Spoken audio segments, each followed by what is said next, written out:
입니다.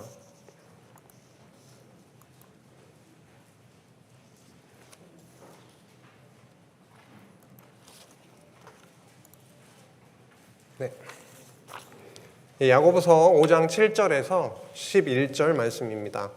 야고보서 5장 7절에서 11절 말씀 제가 봉독하겠습니다.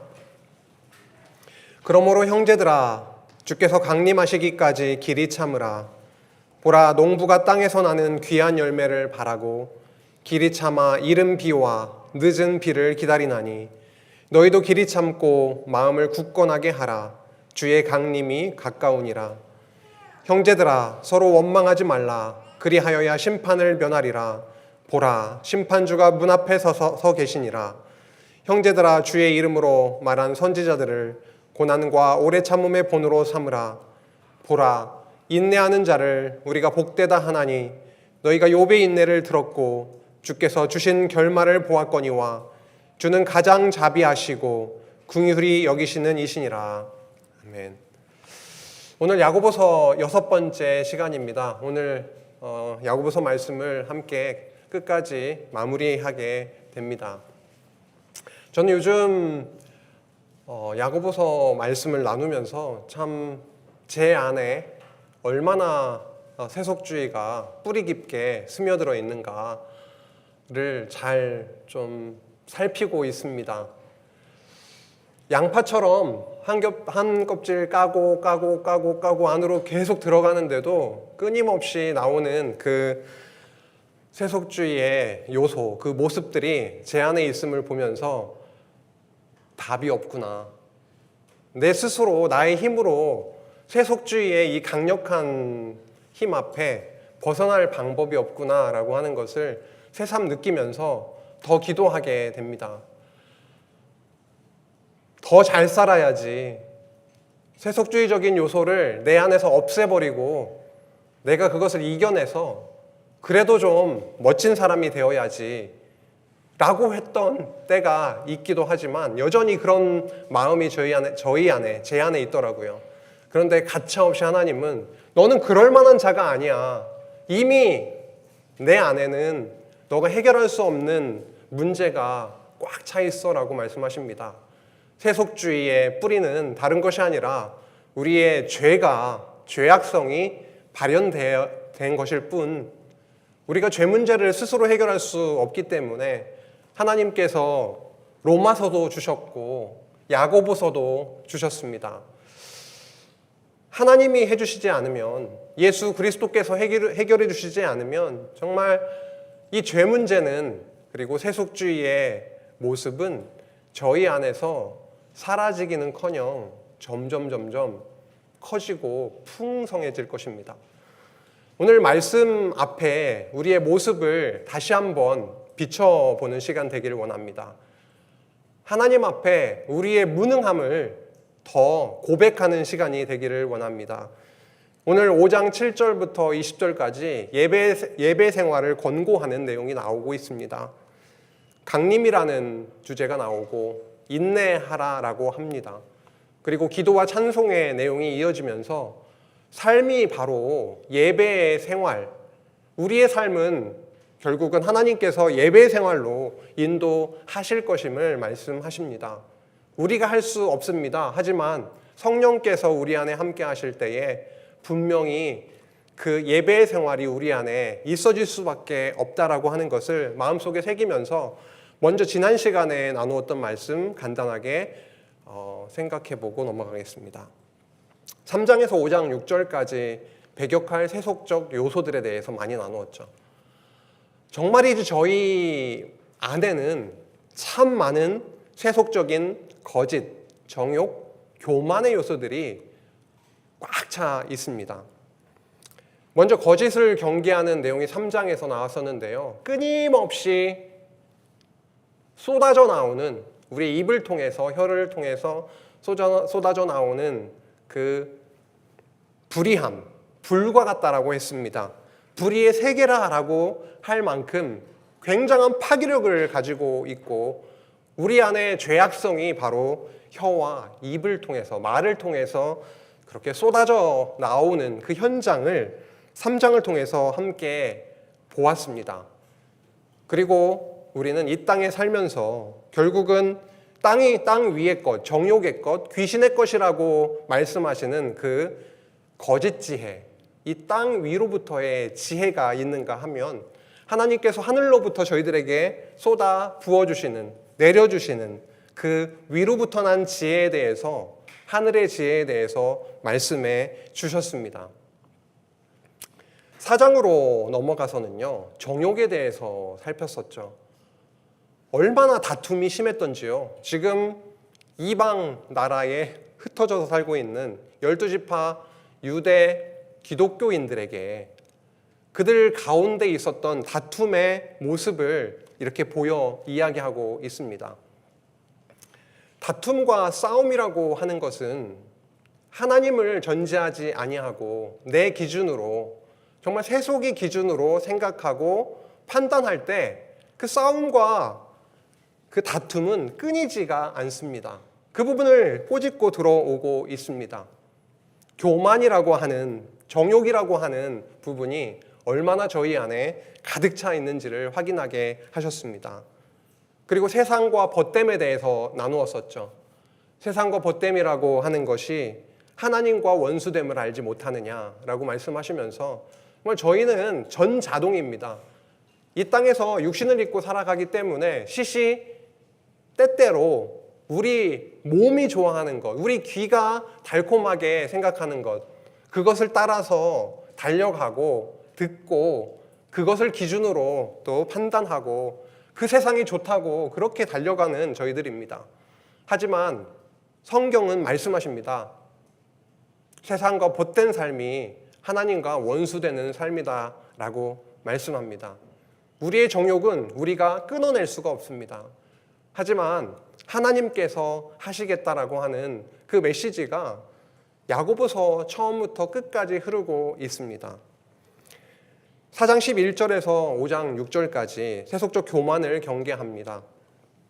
비방과 판단을 하는 그들의 모습 속에 뭐라고 말씀하시냐면 입법자와 재판관은 오직 한 분 하나님이시다라고 말씀하시죠. 우리는 정말로 우리 기준으로 판단합니다. 비방합니다. 우리가 입법자도 아니고 재판자도 아님에도 불구하고 우리가 중심이 되어서 마치 우리가 그 법을 만든 입법자라도 되는 양 착각하면서 옆에 있는 지체를 판단하고 비방하기도 합니다. 이 당시에 성도들도 역시 마찬가지였다라고 하는 것이죠. 그러한 교만함 가운데 있는 그들, 그리고 이런 이야기도 나왔었죠. 내년 이맘때에 내가 어떻게 해서 경제적 이익을 누려보리라, 뭐뭐 하리라 라고 하는 말씀이요. 얼마나 이것이 부질없고 하나님 앞에 교만한 모습인지에 대해서도 말씀했습니다.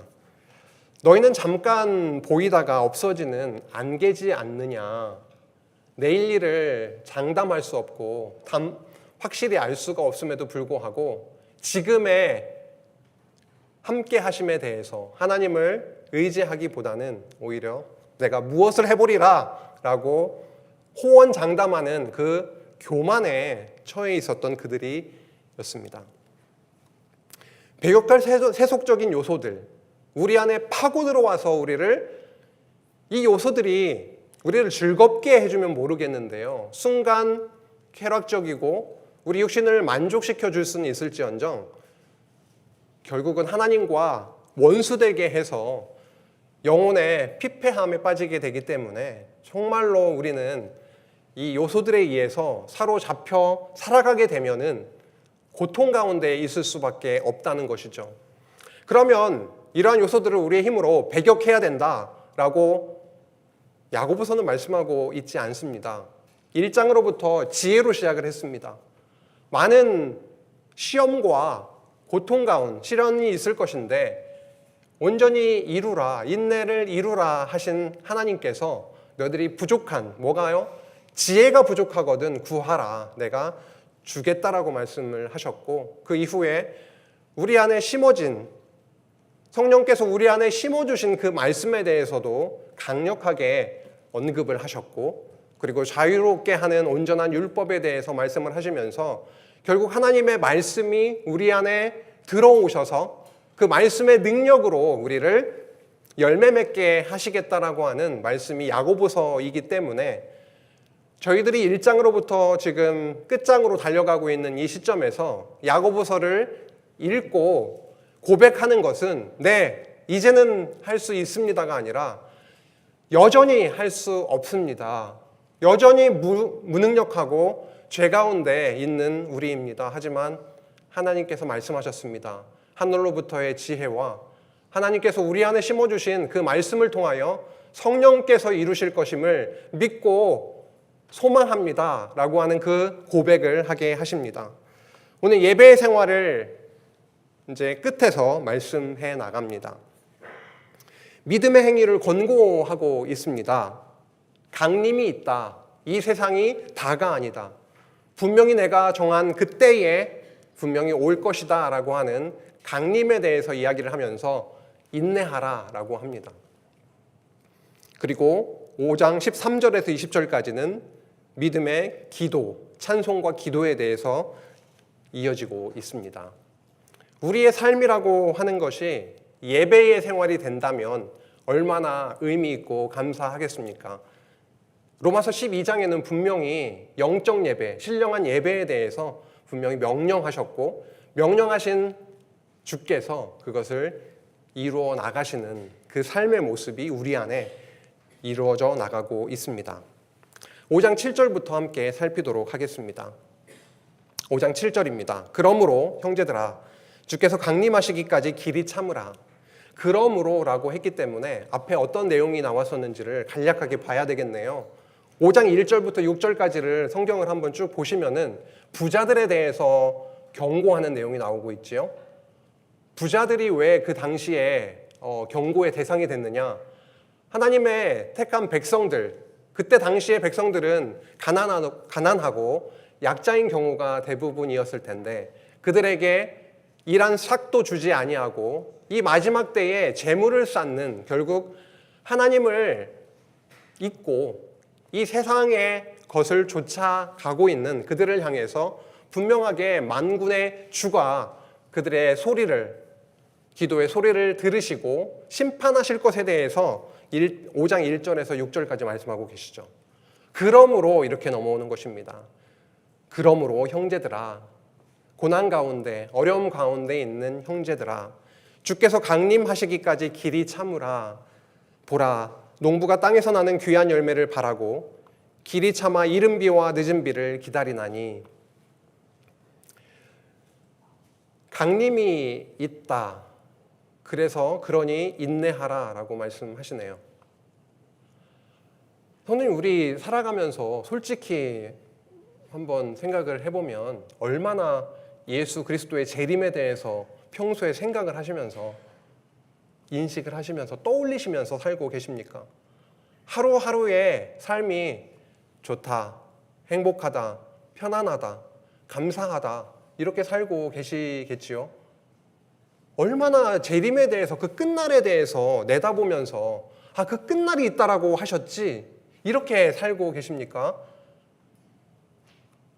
현재의 삶 가운데 만족하고 복에 겨워서 사는 거 너무 감사하고 복된 일이지요. 그런데 저희는 끝날을 생각하지 않고 살 때가 너무 많이 있습니다. 끝날을 내다보면서 그 약속을 소망하면서 사는 것이 왜 중요할까요? 특히 고난 가운데 있는 성도에게 있어서 재림의 소망과 약속이 왜 중요할까요? 저희 형제들 입장에서는 군대 이야기를 하지 않을 수가 없습니다. 지금 요즘 가는 친구들은 육군 18개월, 해군 21개월, 공군 23개월 일 겁니다. 21개월일 겁니다. 근데 끝이 있으니까 견디더라고요. 고참들이 엄청 가면은 너 끝이 언제 제대하냐 이러지만 끝은 있습니다. 그러니까 견디더라고요. 죄송스럽지만 인도에 가보니까요, 이게 끝이 없는 인도의 삶이라고 그러면 견디기가 상당히 힘들었을 겁니다. 하지만 3개월 후면 돌아간다, 이렇게 생각하니까 하루하루를 견딜 수 있더라고요.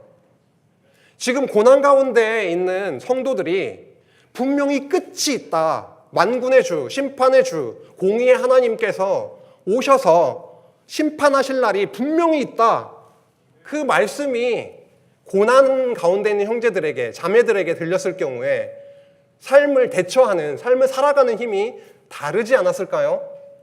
여기서 살다가 이렇게 죽을 수밖에 없어가 아니라 육신을 여기에서 끝맺을지언정 영원한 하나님의 나라가 보장되어 있어, 끝은 있어, 심판이 있을 거야 라고 하는 것이 믿어졌을 경우에 인내하지 마, 인내해, 이 말을 떠나서라도 그 소망하는 마음으로 인해서 하루하루를 살아갈 수가 있었을 겁니다. 형제들아, 주께서 강림하시기까지 길이 참으라. 강림이 있다. 보라, 농부가 땅에서 나는 귀한 열매를 바라고 길이 참아 이른 비와 늦은 비를 기다리나니. 농부가 얼마나 씨를 뿌려놓고 이른 비를 기다리겠어요. 막 싹이 터서 열매를 맺고 지금 여물어 가는 사이에 늦은 비가 오기를 얼마나 기다리겠습니까? 늦은 비가 제때 오지 아니하면 싹이 잘 트지 않을 거고요. 늦은 비가 제때 오지 아니하면 그 곡식이 여물지 않아서 풍년 큰 소출을 얻을 수가 없습니다. 이것은 하늘에서 내려오는 것이죠. 그래서 그 얼마나 소망하고 갈망하겠습니까? 이와 같이 결국은 강림을 파루시아라고 하는데요, 그리스도의 오신 심판의 날입니다. 너희도 길이 참고 그 농부와 같이 소망하고 기다리며 너희도 길이 참고 마음을 굳건하게 하라. 주의 강림이 가까우니라. 형제들아, 서로 원망하지 말라. 그리하여야 심판을 면하리라. 보라, 심판주가 문 밖에 서 계시니라. 형제들, 그 당시에 형제들 입장에서는요, 고통을 주고 있는 대상들이 굉장히 미울 수 있었겠죠. 원한을 품을 수 있었을 겁니다. 인간이면 다 그렇죠. 지렁이도 밟으면 꿈틀댄다고 하잖아요. 그런데 야고보는 분명하게 말하고 있습니다. 형제들아, 서로 원망하지 말라. 심판주가 밖에 서 계시니라. 심판의 임박성, 하나님 나라의 도래는 분명히 있고, 하나님 입장에서는 천년이 하루 같고 하루가 천년 같은 정말 영원한 하나님의 입장에서는 분명히 말씀하십니다. 심판이 있고 그 심판은 임박해 있다. 심판주가 밖에 서 계시니라 라고 하는 이 말씀 안에서 뭐가 가능해질까요? 인내가 가능해집니다. 원망이 사그라듭니다. 왜요? 심판주는 제가 아니거든요. 입법자와 심판주는 오직 한 분, 하나님이시기 때문에 내게 고난을 주는 대상이 있다 하더라도 오직 심판주 되시는 재림의 그날을 소망하면서 주여 어서 오시옵소서. 고난 가운데 있습니다. 원망이 솔직히 안에 있지만 판단자와 재판관은 오직 주이십니다. 어서 오시옵소서. 그리하여 심판을 면하리라 라고 하면서요, 그러면서 형제들아, 계속 형제들아 이 말 좀 들어보라. 형제들아, 주의 이름으로 말한 선지자들을 고난과 오래 참음의 본으로 삼으라. 구약의 선지자들을 한번 생각해 보세요. 선지자들이 굉장히 편안한 생활을 했나요? 하나님의 말씀을 들고 선포하면 와, 이런 환영을 받았던 것이 아니라 손가락질 당하고 고난 당하고, 예레미야 같은 경우에도 죽음의 문턱까지 그렇게 가기도 하고, 그렇죠? 참 선지자로 오신 예수 그리스도의 삶을 생각해 보십시오. 죽음의 십자가에 달려 돌아가시기까지 불평불만하지 아니하시고 부끄러움을 기꺼이 감수하시고 오래 참으시는 인내의 그 모습, 본을 보여주셨지요. 선지자들의 고난과 예수 그리스도의 고난이 우리에게 없다면 참아라, 인내하라, 이런 정도로 저희들에게 이 말씀이 있다면 우리의 열심을 부추기는 말씀이 될 수 있겠지요. 하지만 이미 구약의 선지자들은 죽음의 문턱까지 가는 고난을 받았고, 참 선지자로 오신 그리스도는 우리의 죄를 뒤집어 쓰시고 짊어지시고 십자가에 달려 고난 받기까지 순종하시고 인내하셨기 때문에 그 은혜를 저희들이 마음 가운데 담고 그 은혜를 누리게 되면요, 당연히 오래 참음이라고 하는 열매는 맺히게 되는 것이죠. 보라, 인내하는 자를 우리가 복되다 하나니 너희가 욥의 인내를 들었고 주께서 주신 결말을 보았거니와 주는 가장 자비하시고 긍휼히 여기시는 이신이라.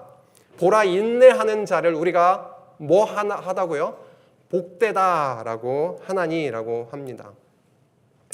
인내하는 자가 복되다. 사실 야고보서 1장 12절에 이와 관련되어 있는 말씀이 나왔었죠. 지금은 5장 11절인데요. 1장 12절 제가 읽겠습니다. 시험을 참는 자는 복이 있나니, 지금 인내에 대해서 말씀하죠. 시험을 참는 자는 복이 있나니 이는 시련을 견디어낸 자가 주께서 자기를 사랑하는 자들에게 약속하신 생명의 면류관을 얻을 것이기 때문이라. 시험을 참는 자, 그 인내하는 자는 복이 있는데 그 복이 뭐냐면 생명의 면류관을 얻는 것이다 라고 말씀합니다. 복이라고 하는 것은 저희는 하나님의 언약과 잘 연결되고 있음을 알고 있습니다. 하나님은 하나님의 나라를 언약하셨습니다. 그리고 그 하나님의 나라의 언약을 하나님의 역사 섭리 가운데 언약 백성들이 보고 깨닫게 되면은 찬양은 뭐 기본이고요. 하나님의 살아계심을 믿게 되기 때문에 그런 자는, 그 복을 누리는 자는 어떻게 하게 됩니까? 인내하게 됩니다. 그러니까 이게 먼저냐 저게 먼저냐 이걸 따지기보다는 하나님께서 세우신 언약이 있고 그 언약을 성취해 주시고 그 과정에서 언약 백성이 그것을 확인하고 누리게 되면은 인내함은 생겨나게 되는 것이죠. 보라, 인내하는 자를 우리가 복되다 하나니. 욥의 예를 들고 있습니다. 욥기서가 이렇게 진행되고 있죠. 하나님의 전능하심을 찬양하는 내용인데 첫 부분은요, 망하게 하시는 여호와, 두 번째 뜻대로 하시는 여호와, 세 번째 흥하게 하시는 여호와로 흘러갑니다. 하나님은 욥을 정말 바닥까지 망하게 하셨지요. 하지만 이 망하게 하심이 너가 범죄했기 때문에 망하게 한 거다가 아니라 욥과 친구들의 그 변론을 통해서 이것이 하나님의 뜻대로 하시는 것이구나 라고 변론을 하게 하시면서 결국은 흥하게 하시는 하나님, 여호와 하나님의 전능하심에 대해서 찬양을 하고 있습니다. 욥은 여호와의 그 시험 앞에, 그 시련 앞에 여호와를 부인하지는 않았죠. 하지만 토로하고 힘들어하고 하는 부분은 있었습니다. 하지만 하나님께서 인내하게 하셨고 결국은 욥에게 갑절의 복을 내려주시는 것으로 끝나고 있었죠. 그래서 욥의 인내를 이렇게 예를 들면서 복되다라고 말씀합니다. 그런데 이제 이 부분이죠. 주는 가장 자비하시고 긍휼히 여기시는 이신이라. 지난 시간에도 이런 말씀이 나왔었습니다. 여호와 하나님의 긍휼에 대해서, 사랑에 대해서 말씀하시고 그 다음에 명령형의 말씀이 나왔었죠. 오늘도 이렇게 여기에서 하나님은 얼마나 자비로우신 분이시냐, 얼마나 긍휼이 많으신 분이시냐라고 말씀하면서 결국은 인내와 그 복에 대해서 말씀하고 있음을 저희들 확인하게 됩니다. 질문 하나 드리고 싶습니다. 인내가 어떻게 가능해질까요? 오늘 본문을 통해서 어느 정도 확인은 되었지만 정말 인내하기 쉽지 않은 환경 속에서 또 살아갑니다. 그로 인해서 받게 되는 여러 가지 어려움들도 당연히 있지요.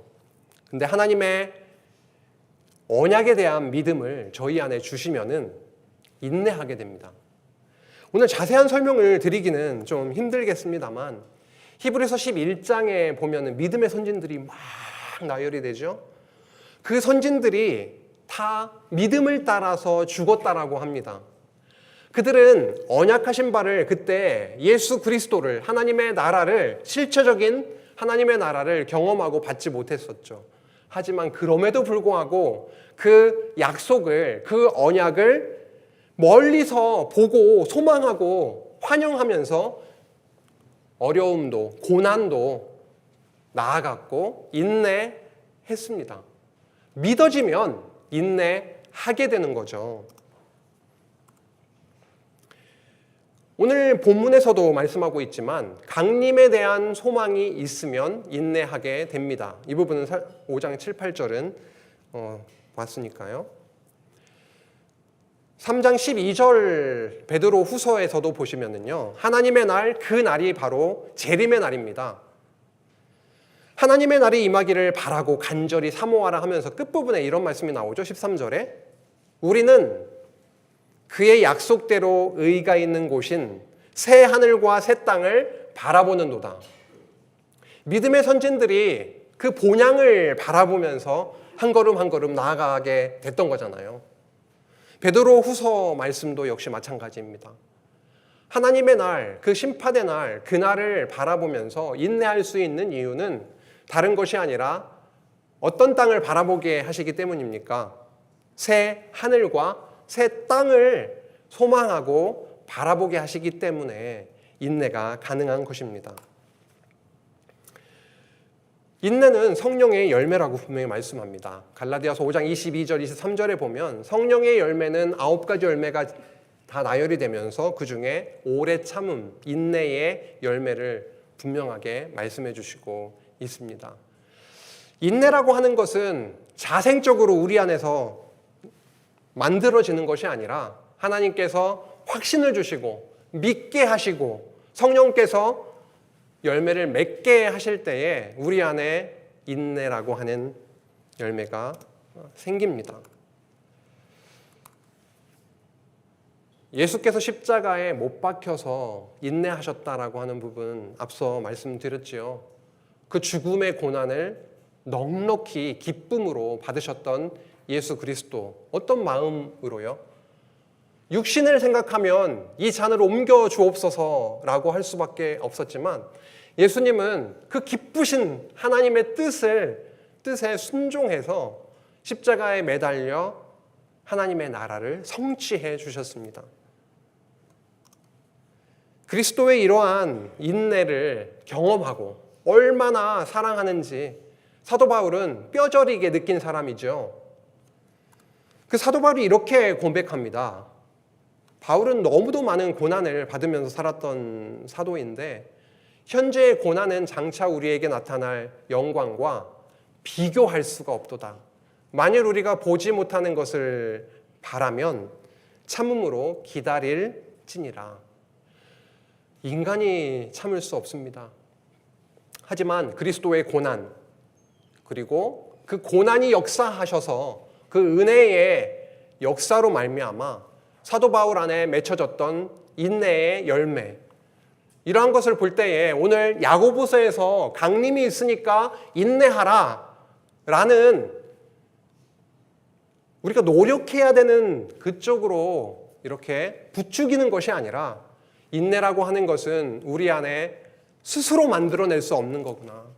하지만 하나님께서 언약을 믿게 하시고 신뢰하게 하시고 성령께서 우리 안에 열매 맺게 하시면, 그리고 이 땅이 다가 아니라 고난 가운데 있을지라도 하나님께서 오셔서 심판하실 그날을 소망케 하시면 우리 안에 넉넉히 고난을 통과할 수 있는 그러한 힘, 인내를 주시는 것이구나, 그렇게 알 수가 있습니다. 그래서 인내에 대해서 이렇게 정리를 하면서요, 맹세하지 말라라고 합니다. 맹세 역시도 그렇죠. 맹세, 언약, 약속하실 수 있는 분은 하나님 한 분이시죠. 함부로 내가 이렇게 하리라, 내가 이렇게 할 것이다 라고 맹세할 수 없다라고 하는 것입니다. 맹세하지 말지니, 맹세하지 말고, 너희가 그렇다고 생각하는 것은 그렇다 하고 아니라고 생각하는 것은 아니라 하여 정죄받음을 면하라 라고 하면서 야고보는 그렇게 믿음의 삶을 이렇게 말씀하고 있습니다. 결국 이러한 과정은요, 세속주의적인 요소들을 우리의 성도의 삶에서 조금씩 거두어 가시는 그런 과정을 저희들 확인하고 있습니다. 후반부로 넘어가겠습니다. 5장 13절에서 20절로 넘어가면 믿음의 기도와 권고에 대해서 나오죠. 기도, 찬송이 나오고 있습니다. 너무 잘 아시는 말씀이죠. 5장 13절 함께 큰 소리로 한번 읽어볼까요? 5장 13절입니다. 시작. 너희 중에 고난당하는 자가 있느냐? 그는 기도할 것이요. 즐거워하는 자가 있느냐? 그는 찬송할지니라. 너무 잘 하시는 말씀이죠. 로마서 12장 12절에도 이런 말씀이 나오죠. 환난 중에 참으며 기도하여 항상 힘쓰며. 전도서 7장 14절 상반절에 보면은요, 형통한 날에는 기뻐하고 공고한 날에는 되돌아보아라 라고 하는 말씀이 나오고 있습니다. 기도, 고난 중에 기도가 쉽나요? 즐거움, 형통한 날에 찬송이 쉽나요? 뭐가 쉬우세요? 저 이거 너무 어렵더라고요. 제가 다시 생각을 해보니까 이런 질문도 별 큰 의미는 없지만 너무 힘들게 하시면 기도 쪽으로 가지 않나요? 그런데 이게 형통해져서 이게 넉넉해지고 걱정이 없어지기 시작하면 아이고 하나님 감사합니다. 찬양을 받으시옵소서. 그쪽으로 가면 얼마나 좋겠어요. 안 되더라고요. 오히려 더 어려운 것 같아요. 형통할 때 정말 찬양하는 것이. 어쨌든 하나님께서 우리는 이래도 불가능하고요. 저래도 불가능합니다. 힘들 때 기도 쪽으로 간다고요. 사실 기도의 마음을 주시지 않으면 낙담하고 이렇게 깔아지지 오히려 하나님을 의지하고 기도 쪽으로 가지 못하는 경우가 참 많습니다. 고난 중에 기도든 형통한 중에 즐거워하는 가운데 찬송이든 하나님께서 이끌어 주셔야, 성령께서 우리의 마음을 움직여 주셔야 그렇게 그쪽으로, 결국은 이러한 모습, 이 예배의 삶은요, 세속주의적인 그런 모습들이 하나씩 둘씩 잠재워질 때 나오는 열매들입니다. 하나님께서 맺게 하시는 그런 열매들인 거죠. 너희 중에 병든 자가 있느냐? 그는 교회의 장로들을 청할 것이요 그들은 주의 이름으로 기름을 바르며 그를 위하여 기도할지니라. 찬송과 기도인데요, 기도에 대해서 지금부터 계속 집중해서 나갑니다. 병든 자가 있을 때 장로들을 청하라고 합니다. 지금으로 말하면 교육장로, 신무장로, 은퇴장로, 많은 장로님들이 계시죠. 장로님들을 초청을 해서, 초대를 해서 기도하게 하라라고 하는 것이죠. 주의 이름으로 기름을 바르며, 그때 당시에 기름이라고 하는 것은 약이라고 생각할 수도 있는 것이죠. 단순히 기도만 하라, 아픈데 병원에 가지 말고 기도만 하라, 여기 그렇게 말씀하고 있지는 않습니다. 기름을 쓰기도 하고 믿음의 장로님들을 불러서 함께 기도하라라고 말씀하고 있지요. 믿음의 기도는 병든 자를 구원하리니, 믿음의 기도, 정말 하나님의 살아계심을 확고히 믿고 하나님께로 향한 그 믿음이 있는 자들이 하는 기도, 이것도 주신 믿음 따라 하나님께 나아가는 기도, 그 믿음의 기도는 병든 자를 구원하리니, 여기는 육신의 약함이 나아지는, 회복되는 것을 1차적으로 얘기를 하지요. 병든 자를 구원하리니 주께서 그를 일으키시리라. 혹시 죄를 범하였을지라도 사하심을 받으리라. 구약에서도 그렇고요, 이 당시에 지금 말씀을 근거로 해서 생각을 해보면 육신의 약함과 병이라고 하는 것이 내가 무엇을 잘못 먹어서, 공기가 너무 탁해서 나의 식습관과 아니면 생활 습관이 잘못되어서 이런 병이 걸린 거야, 이런 차원으로 말씀하고 있지 않습니다. 구약에서도 그렇고 병은 죄와 관련이 있습니다. 물론 아닌 경우도 있습니다. 그런데 여기에서는요, 혹시 죄를 범하였을지라도 사함을 받게 될 것이다 라고 말씀하고 있습니다. 그러니까 병든 자를 위한 기도라고 하는 것이 그냥 단순한 몸이 회복되는 것, 이것만 얘기하고 있지 않죠. 그리고 단순히 기도해라, 낫게 해주겠다, 이것도 아닙니다. 믿음의 기도에 대해서 말씀을 하고 있고, 그리고 장로님들을 불러서 함께 기도할 수 있도록 하는 부분이 나와 있습니다. 결국 이러한 부분은 세속적인 부분에 의지하고, 의사 병원도 잘 가셔야 되겠죠? 이 세속적인 거에만 의지하는 것이 아니라 정말 하나님께서 이 의술도 다 섭리하셔서 가는 것이고, 중요한 것은 하나님 앞에 죄인으로 나아가는 부분을 말씀하고 있습니다. 여기 보시면은요, 그러므로 너희 죄를 서로 고백하라고 하지요. 그리고 병이 낫기를 위하여 서로 기도하라고 합니다. 의인의 간구는 역사하는 힘이 큼이니라.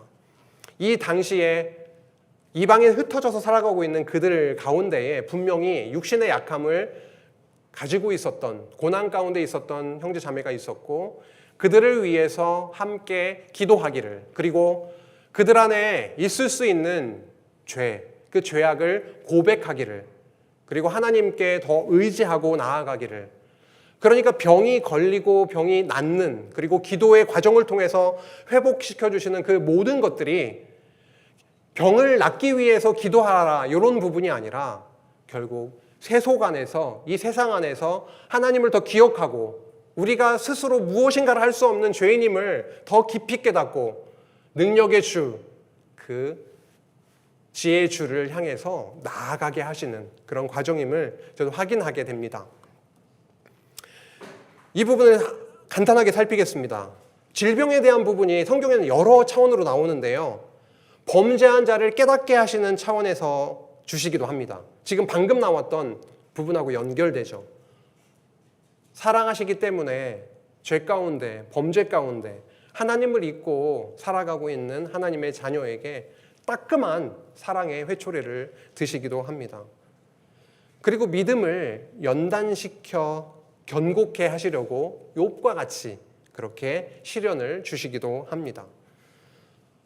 또 나사로의 경우와 같이 하나님의 영광을 드러내시기 위해서 병에 걸리게도 하시고 거두어 가시기도 하시고 다시 살려내시기도 하시는 하나님의 그 크신 영광을 나타내시기 위해서 질병을 주시기도 합니다.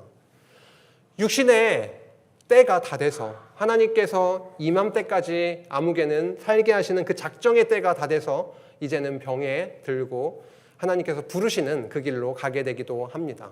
이러한 경우 질병에 대해서 저희는 생각을 하게 되면서 무조건 병이 걸렸으니까 열심히 있는 기도를 통해서 병을 낫게 해주십시오, 이런 차원을 넘어서서 우리에게 주시는 이러한 고난과 특히 질병 같은 경우에도 여러 차원에서 하나님께서 우리에게 이러한 일을 주시는 거구나, 그것을 기억하면서 오히려 내가 약한 것에 대한 정말 낫게 되기를 소원을 하게 되겠지만 그것과 함께 하나님을 더 기억하게 되는 그런 귀한 또 과정일 것입니다.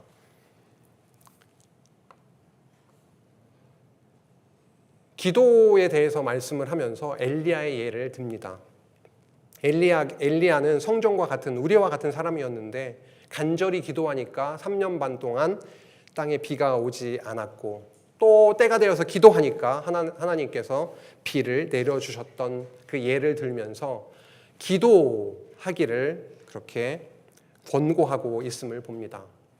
찬송과 기도는 하나님의 자녀에게 있어서 너무도 필요한 요소인데 우리가 그것을 계획하고 결단해서 하기는 쉽지 않지요.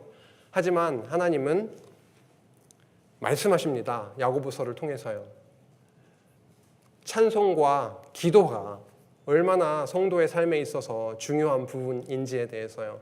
병이 들었든 어떤 고난에 있든 간에 정말 하나님께로 나아가게 하시는 그런 소중한 길로 하나님이 이끌어 가시는 것이구나 라고 저희들 확인하게 됩니다. 이제 5장 19절 20절 마지막인데요, 내 형제들아 라고 하면서 너희 중에 미혹되어 진리를 떠난 자를 누가 돌아서게 하면, 그때 당시에도 어려우니까요, 하나님을 경외하는 삶을 살기도 하지만 그 중에는 이탈되는 자들이 분명히 있었을 겁니다. 그런 자들에 대한 내용이죠. 너희 중에 미혹되어 진리를 떠난 자를 누가 돌아서게 하면 너희가 알 것은 죄인을 미혹된 길에서 돌아서게 하는 자가 그의 영혼을 사망에서 구원할 것이며 허다한 죄를 덮을 것임이라. 세속에 빠져서 거기에 치우쳐져 있는 형제 자매가 있을 경우에 정말 그 형제 자매를 다시금 신앙 안으로 그리스도 앞으로 인도하게 되는 그 일이 얼마나 소중한 일인지, 세속주의에서 벗어나게 되어서 하나님 앞으로 다시 나오게 되는 그 일이 바로 그의 영혼을 사망에서 구원하는 일이고 허다한 죄를 덮게 하시는 그 은혜의 그런 생활, 그 예배 생활임을 다시 한번 야고보서는 끝부분에서 밝혀주고 있습니다. 오늘 예배 생활에 대해서 권고하고 있는데요. 1장에서 6장까지의 말씀을 통해서 야고보서 말씀을 저희들 함께 나누어 왔습니다. 하나님은 하나님 나라를 언약하시고 분명히 이 땅 위에 교회를 세워주셨습니다. 그 과정에서 세워놓기만 하시는 것이 아니라 설립, 양육, 투쟁, 승리에 이르기까지 인도해 가십니다. 성령께서 교회를 투쟁하게 하시는데요. 특별히 야고보서는 이번에 함께 나누었듯이 세속적인 행위를 배격해 나가게 하시는, 교회 안에 세속적 요소가 있으면 있을수록 정말 불안해지고 참 평안이 없습니다. 하지만 성령께서 교회로 하여금 싸우게 하십니다. 유대주의와 싸우게 하시고요, 세속주의와 적그리스도와 싸우게 하시는데, 특별히 세속주의가 얼마나 우리 안에, 교회 안에, 우리의 가정 안에, 우리의 생활 공간 안에 침투해 있는지를 확인하게 하시고 그것과 싸워서 배격해서 넉넉히 싸워나가게 하시는 하나님에 대해서 배우게 하셨습니다. 1장에서는 지혜를 말씀하셨죠. 마음에 심어주신 말씀에 대해서 말씀하셨습니다. 2장으로 넘어가서는 왜 차별하느냐? 그리스도 안에 모두가 다 부요하게 되었는데 어떻게 차별할 수 있느냐? 그 율법 앞에, 공의와 사랑의 율법, 그 자유의 율법 앞에 심판받을 자처럼 행하라. 어떻게 그리스도 안에 부요하게 된 자들을 판단하고 차별할 수가 있느냐라고 말씀하면서 다시 한번 배격할 불신의 행위가 바로 이것이다.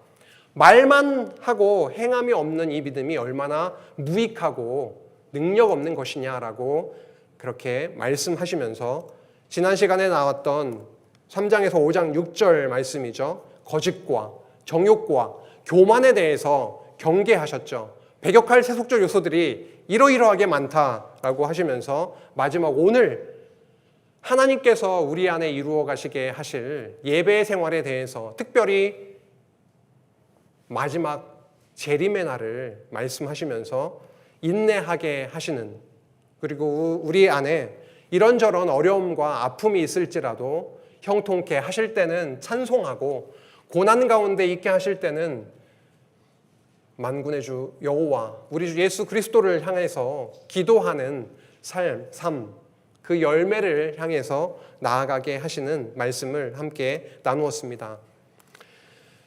야고보서 말씀 4가지 포인트로 정리하고 마치겠습니다. 야고보서는 행함을 강조하고 우리에게 이러한 삶을 살라고 부추기는, 부담을 주는 말씀이 아니었습니다.